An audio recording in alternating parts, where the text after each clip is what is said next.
I think এটার উত্তরটা আমি চাইবো নুসরাত দিক। ওকে, বুঝে এটা তো কথা ছিল না। আই থিঙ্ক আমাদের এই পুরো টিমটাই don't forget I was a diplomat.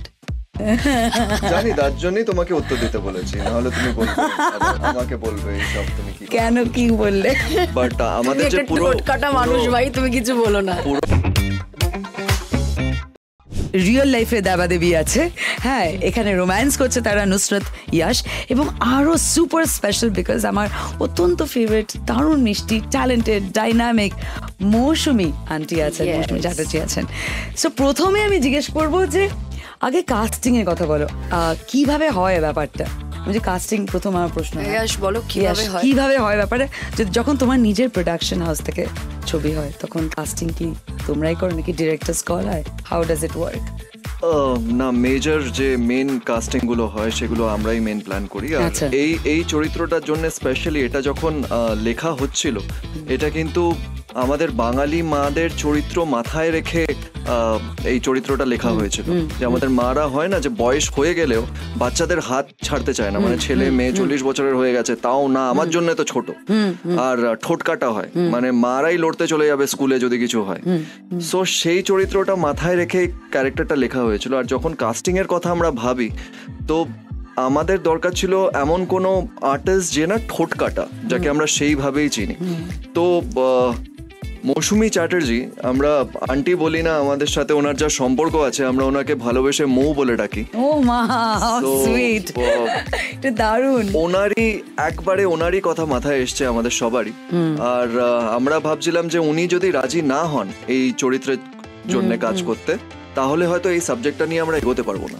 আচ্ছা, কিন্তু মানে আমাদের সৌভাগ্য যে উনি এই মানে গল্পটা শুনেছেন একটা মা হিসেবে, একটা অভিনেত্রী হিসাবে নয়। আর যেহেতু একটা মা হিসেবে শুনেছেন গল্পটা, ওনার খুব পছন্দ হয়েছে আর শুধু গল্পের জন্য উনি রাজি হয়ে গেছেন। কোথাটা গিয়ে আমার মনে হয়েছে নুসরাত যে এখানে মানে এখানে হিরো হিরোইন প্রধান ক্যারেক্টার নয়, এখানে মায়ের জন্যই ছবিটা। এটা কিন্তু যেটা তুমি একটু আগে বলছিলে যে আমরা দেখবো হিরো এবং হিরোইনকে রোম্যান্স করতে, এখানে কিন্তু hero is the content, the গল্পটাই কিন্তু হিরো। এবং গল্পের পরে যদি কেউ হিরো হয় তাহলে আমাদের কাছে আছে শিরো হচ্ছে মৌ, মানে আমাদের বিলাভেড মৌসুমী চ্যাটার্জি। তাছাড়া আমরা সকলেই কিন্তু নিজেদের চরিত্রে পাঠ করছি। and I think standing at today's times it is very very important যে আমরা সেই ধরনেরই সিনেমা করি যেটা মানুষের মন ছুঁয়ে যাবে। মৌসুমী চ্যাটার্জিকে অনেক দিন আমরা মিস করছিলাম, কিন্তু আমি সেটাই ভাবছিলাম, আমি ডিসকাস করছিলাম আমার মায়ের সঙ্গে, কারণ সেই সময় কিন্তু এরা সবাই ফ্যান ছিল মৌসুমী চ্যাটার্জি, এখনো। তো মায়ের খুব মজা লেগেছে যে টু বি ভেরি ফ্র্যাঙ্ক যে আমি তো মৌসুমী চ্যাটার্জির জন্য সিনেমাটা দেখতে যাবো। 100% আমার মায়েরও এক্স্যাক্টলি এই বক্তব্যই। ইটস সো রিয়েল, মানে আর উনি খুব স্পন্টেনিয়াস, উনি ঠোঁট কাটা, ওনার ইন্টারভিউজ গুলো আই রিয়েলি এনজয়েড। ওনার বয়স হওয়া সত্ত্বেও না, she is full of life. মানে অনেকের হয় না অল্প বয়স কিন্তু প্রাণ হারিয়ে ফেলেছে, কিন্তু ওনার কিন্তু উল্টোটা, ওনার বয়স হয়েছে বাট ওনার এনার্জি, ওনার স্পন্টানিটি, আই থিংক জেনুইনলি মানে আমাদের চেয়ে বেশি you know that childish nature, that being alive at heart, it's there in her. মানে আমাদের এই বয়সে হয়তো আমরা কোথাও একটা হারিয়ে ফেলেছি, ওনার মধ্যে আছে। So I want to thank and congratulate YD Films and both of you, কারণ আমার প্রথমে মনে হয় যে ভাবনা চিন্তাটাই একটু অন্যরকম তোমরা করেছো এবার, এবং সেটাই আর কি দারুণ। এটাই একটা সুবিধা নিজের প্রোডাকশন করার, যেটা হচ্ছে যে আমরা নিজেদের মতন করে গল্প বেছে নিতে পারি। আর এই গল্পটা যখন শুরু করেছিলাম আমাদের মাথায় এটাই ছিল যে ইয়াশ আর নুসরাতকে যেন না দেখতে পাওয়া যায়, আমরা যাতে চরিত্র দেখি, আমরা যাতে মা ছেলে তাদেরকে দেখি, একটা লেখিকাকে দেখি, কোথাও যেন এটা না মনে হয় আচ্ছা হিরো হিরোইন দেখছি। So that was the main thought, যে কন্টেন্টকে, চরিত্রকে আমরা দাঁড় করে। তোমরা প্রোডাকশন হাউস বলে নিজেদের কাস্ট করেছো, এটা তো নয়, বা কি, হাউ ডাজ ইট ওয়ার্ক, যে মনে হয় যে না এটা আমরা ছাড়া কেউ পুল অফ করতে পারবে না, বা আমরা তো অল্প টাকা দিয়ে করে নেবো, অন্যদের বেশি পেমেন্ট দিতে হয় ভাই, কি দরকার? সত্যি কথা বলতে এটা honestly this is a point, এটা তো আর মিথ্যে কথা বলে লাভ নেই। তার থেকে বেশি মৌসুমী চ্যাটার্জিকে টাকা দেবো। আসলে যখন যে কোনো সংস্থা যখন ইনিশিয়াল স্টেজে থাকে, একটা বাজেট মাথায় থাকে, আজকে সে গুটি গুটি পায়ে যখন এগিয়ে যাবে, বড় হয়ে যাবে, তখন হয়তো সে বাজেটটা মাথায় আসে না, তখন হয়তো আরো হাত খুলে কাজ করা যায়, তখন কাস্টিংটা হয়তো অন্যরকম ভাবাও যায়। কিন্তু এইটা হচ্ছে শুধু আমার আর ওর বিষয়। হ্যাঁ, বাকি মৌসুমি মানে মৌ আন্টিও বলে ফেলছে। মৌয়ের কাস্টিং এর জন্য আমরা ভেবেছিলাম only her, if it's not her it's nobody, then we scrap the project. But other than that আমার মনে হয় এইটুকু যে কম্প্রোমাইজের বিষয় বলছো, এটা শুধু আমাদের ক্ষেত্রেই হয়েছে, আর অন্য আর্টিস্টের ক্ষেত্রে হয়নি। এটা অন্য কোনো আর্টিস্টের থেকে যদি আমরা লিড হিসেবে অন্য কোনো আর্টিস্টকে নিই, তাদের থেকে এক্সপেকটেশনটাও রাখা ভুল যে যেই খাটনিটা আমি বা নুসরাত যেটা করতে পারবো, যেটা নিজের প্রোডাকশন ভেবে আমরা হয়তো লং আওয়ার শুট করছি বা রাস্তায় কোনো একটা জায়গায় জাস্ট ব্লক করে আমরা চেঞ্জ করে দিচ্ছি, সো এটা এক্সপেক্ট করা উচিত নয়। এটা অন্য আর্টিস্টের থেকে এক্সপেক্ট করাটা ঠিক না। মানে একটা গাছ লাগিয়েছি তো আগে বড় হোক, তারপর না অনেক ফল হবে। True true. Okay, tell me about the director now, Jeet Chakraborty এবং ইয়াশ। জিৎকেও কি তোমরাই অ্যাপয়েন্ট করো দ্য ডিরেক্টর? আই থিঙ্ক এটার উত্তরটা আমি চাইবো নুসরাত দি। ওকে, বুঝে এটা তো কথা ছিল না। Bye bye bye, I wasn't prepared. না, because I want to hear this. Okay okay, Well, I'll pull it off. All years, আমরা দুজন। So it so happened যে Jeet through a common friend, যে in the beginning of the film আমাদের সাথে কাজ করার কথা ছিল।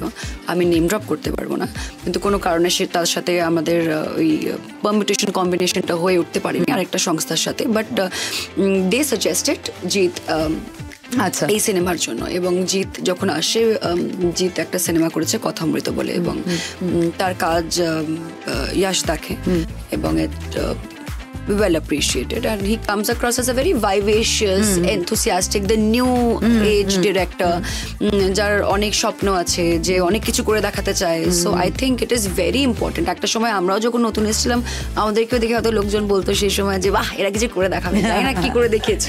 তো সেইভাবে মনে হয় সেই জায়গা থেকে হি ডিজার্ভস দিস চান্স।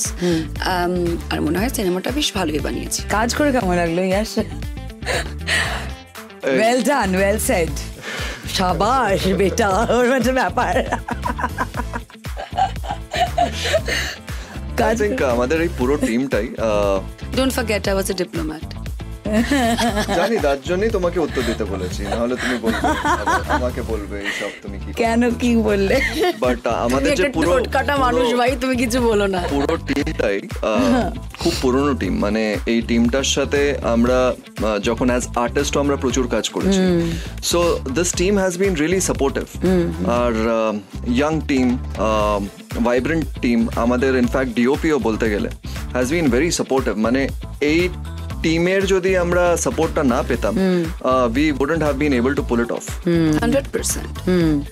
ওদের এক্সপিরিয়েন্স, এবং আমরা যেভাবে বাংলা সিনেমা এখন মানে খুব কম টাইমে আমাদের শুটিং শেষ করতে হয়, অনেক মানে হয় না, খুব কম সরঞ্জামে দারুণ একটা প্রোডাক্ট দিতে হলে, কম সরঞ্জামে দারুণ রান্না যদি করতে হয়, তাছাড়া গোটা টিম বড় একটা আর্টিস্টও আছে, মৌসুমী চ্যাটার্জি যেখানে আছেন। আমাদের যখন মৌসুমীদির মেয়ে ওনাকে এখানে ড্রপ করতে এসেছিল, মেঘাদি আমাদেরকে বলেছিল যে আমি আমার মাকে ছেড়ে যাচ্ছি, নিজের মায়ের মতন যত্ন করো। এবার অ্যাট দ্য সেম টাইম আমাদের না এখনো ওরকম মানসিকতা হয়নি যে আমরা তো প্রডিউসার না, আর্টিস্টকে কতটা খাটানো যায়। আমরা কিন্তু মায়ের মতনই ট্রিট করেছি ওনাকে, যার জন্য একটা লিমিটেড অ্যামাউন্ট অফ টাইম, আজকে আমার মা বা ওর মা যতটা পারবেন, হ্যাঁ, শরীরে যতটা হবে সেইটুকুই। যদি কোনোদিন বলছে যে আজকে আমার শরীরটা খুব খারাপ, আমরা শুটিং অফ করে দিয়েছি। আচ্ছা, সো তাতে আমাদের লোকেশন কস্ট গেছে, কিছুও গেছে, ওটা কিন্তু আমরা মানে পরোয়া করিনি, ওটা ম্যাটারই করে না। মানে উনি তো প্রাইমারিলি বোম্বেতে থাকেন নাকি? হ্যাঁ, তো না এখানে এসেও তো ওনার তো দুষ্টুমিও আছে, আমার সাথে তো মা ছেলের মতনই সম্পর্ক। লুকিয়ে লুকিয়ে খেয়ে নেবেন, তারপরে নুসরাতই হয়তো খাওয়াবে, তারপরে ওকে বলবে যে ইয়াশকে বলবে না কিন্তু আমাকে বকবে, এরকম। তারপরে খেয়ে একটু শরীর খারাপ হয়ে যাবে। সো ওনাকে প্রায়োরিটিটা দিয়ে শুটটা করা, সেখানে মানে খুব টাইম বাউন্ডেশনস থাকতো আমাদের। তো সেটা যদি আমাদের টিম সাপোর্ট না করতো, we wouldn't have been able to pull it off. Also, I think মানে you both, I'm a little biased towards Nusrat, যে তোমরা দুজনেই মানুষ হিসেবে খুব ভালো। সো এই টেক কেয়ার করা ব্যাপারটাও কিন্তু খুব সেন্সিটিভ, আর প্রডিউসার হিসাবেও আর কি খুব স্ট্র্যাটেজিক্যালিও আর কি করতে হবে, সো দ্যাট তোমার কাজটাও ভালো যেতে হয়। কারেক্ট। কারণ যদি শরীর ভালো না থাকে, মুড ভালো না থাকে, একটা প্লাস পয়েন্ট যেটা হয়, যেহেতু আমরা নিজেরা আর্টিস্ট, আমরা এই পয়েন্টটা খুব ভালো করে বুঝি যে একটা আর্টিস্টকে কখনো মানে চটিয়ে তুমি ভালো কাজ বার করতে পারবে না। এইটা যেই প্রডিউসাররা বোঝে না, তারা আমাদের থেকেও খারাপ পারফরমেন্স দিয়েছে। ওকে, বুঝে গেছো? যখন যখন তোমাদের মনে হয়েছে যে ইয়াশ আর নুসরাত হয়নি, বিকজ চটিয়ে দিয়েছিল এদেরকে।